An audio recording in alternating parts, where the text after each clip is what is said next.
Say, really? You got to be joking. He said, no, Mr. Robinson, there wasn't no alcohol in her system.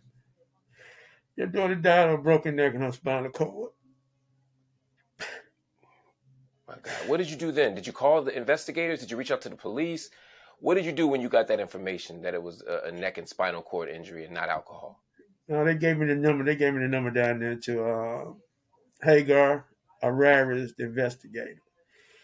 And he said, Mr. Robinson, what you telling me, their story is not adding up. But he said, for you to get it going, Mr. Robinson, you got to get it. The family of Shanquella Robinson has been going through one of the worst things that could ever happen to someone, which is the death of a child. But in this case, the stakes are actually above normal because not only was the young lady murdered in another country, but her murder was a brutal one that has been publicly televised to the world. And it gets even worse because the authorities had initially lied about what led to her death, but now the secret is out and her father is the one spilling all of it. Now, things have just been moving from one big revelation to the next, and his later one will have your jaws draggy on the floor. So if you don't want to miss these details, stick around with me here as we run through it. The story of Shanquella has been captivating for many reasons, and besides the tale itself of just how horribly she was killed, there's also the fact that some form of foul play was inserted into the story. This is probably one of the many things that prompted the deceased dad to step up and speak out on some of the details that had been toned down. According to reports, Shanquella Robinson's father called for justice to be served to the 6 friends suspected of being the cause of his daughter's devastating passing. The 25-year-old businesswoman from Charlotte, North Carolina, was reported dead during a trip to Cabo, Mexico with friends on October 29, 2022, in a case that is now suspected to be foul play. Bernard Robinson, Shanquella's father, revealed to TMZ that he believes the incident was a plot concocted by her friends. He shared his suspicions regarding the circumstances surrounding Shanquella's death, stating that it was a planned attack where the so-called friends came into her room while his daughter was asleep in her room to beat her up. He added that for them to do what they did, it was a plot which was hatched in Cabo because they couldn't do it over here where all her friends were. Shanquella's father blasted her friends for not coming to her aid as she was suffering from physical injuries. He suspects that her attackers left her body in the hotel room for a housekeeper to find.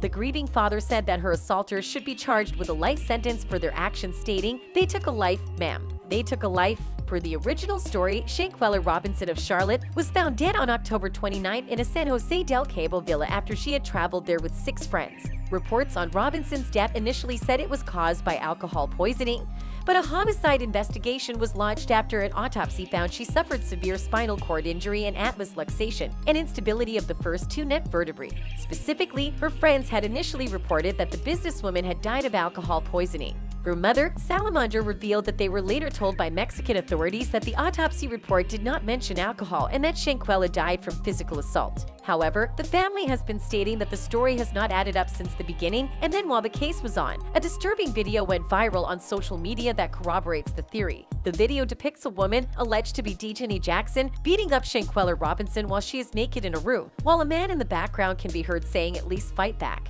Bernard, who insisted that his daughter is not the fighting type, shared that the video was difficult to watch as a father and put a hole in his heart. The father broke down as he shared that he has been dealing with massive anger, sadness, and hurt since the day he heard of his daughter's passing, stating that it should be her burying me, not me burying her. Later, another video surfaced where Robinson, who had gone to Cabo to celebrate a friend's birthday, was seen urging her friends to put on swimwear as the others were all congregated in a room together. However, the 6 friends who traveled with the victim, Khalil Cook, Malik Dyer, Winter Donovan, Alice Hyatt, Dejani Jackson, and Nazir Wiggins all seem to have disappeared from social media since the incident. This curve in the facts and the details presented has now started an uproar that wasn't just on the internet alone, but also basically started a movement. According to reports, an event on behalf of Robinson, which took place at Charlotte's Little Rock Ames Zion Church, was put together by the Million Youth March of Charlotte and Salisbury Teen Advisory Board, drawing hundreds of supporters. Robinson's father Bernard spoke out during the event, saying after he saw his daughter's body in the funeral home, he stood there crying like a baby.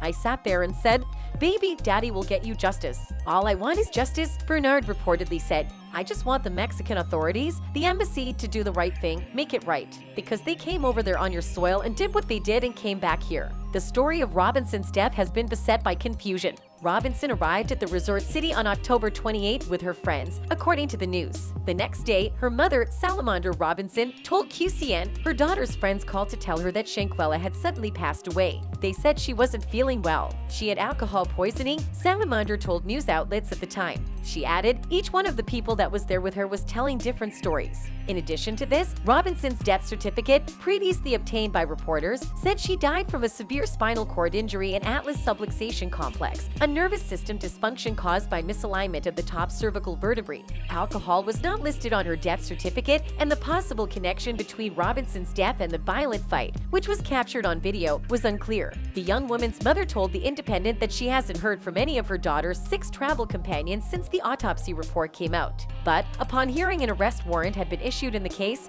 Salamandra told ABC News, "I feel so good. That's a good feeling. That's what we had been waiting for someone to finally be held accountable and arrested. I just can't wait for justice to be served." Specifically, Mexican prosecutors have filed charges against a suspect in the death of Shanquella Robinson, the 25-year-old American woman who died while on vacation with 6 of her friends in Cabo, San Lucas, Mexico. Although the authorities have not publicly named the American woman they are seeking to extradite but have confirmed it as one of her friends. However, a major factor responsible for this new update in the case was the involvement of the FBI. That's right, nearly a month after Robinson's death, the FBI Charlotte field office opened an investigation as Mexican prosecutors attempt to extradite the suspect. The FBI Charlotte field office has opened an investigation in the death of Charlotte resident Shanquella Robinson in Cabo, San Lucas, Mexico on or about October 29, 2022. Due to the ongoing investigation, we have no further comment, a spokesperson revealed to the Charlotte Observer. Mexican authorities are investigating the case as femicide,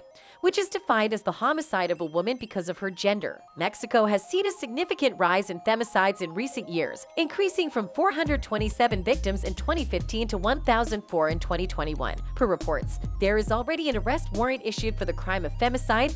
Daniel de la Rosa, the Attorney General for Baja California Sur, told local media outlets last week.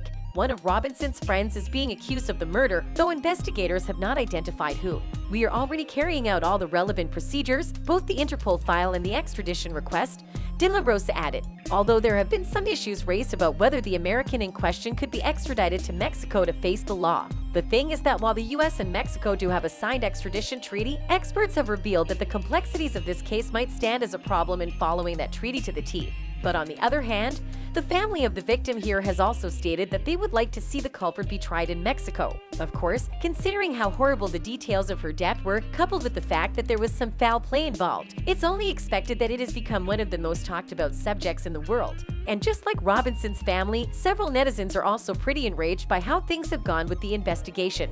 One user wrote, "In what world can you be present during the beating and ultimate death of someone and not be called in for questioning?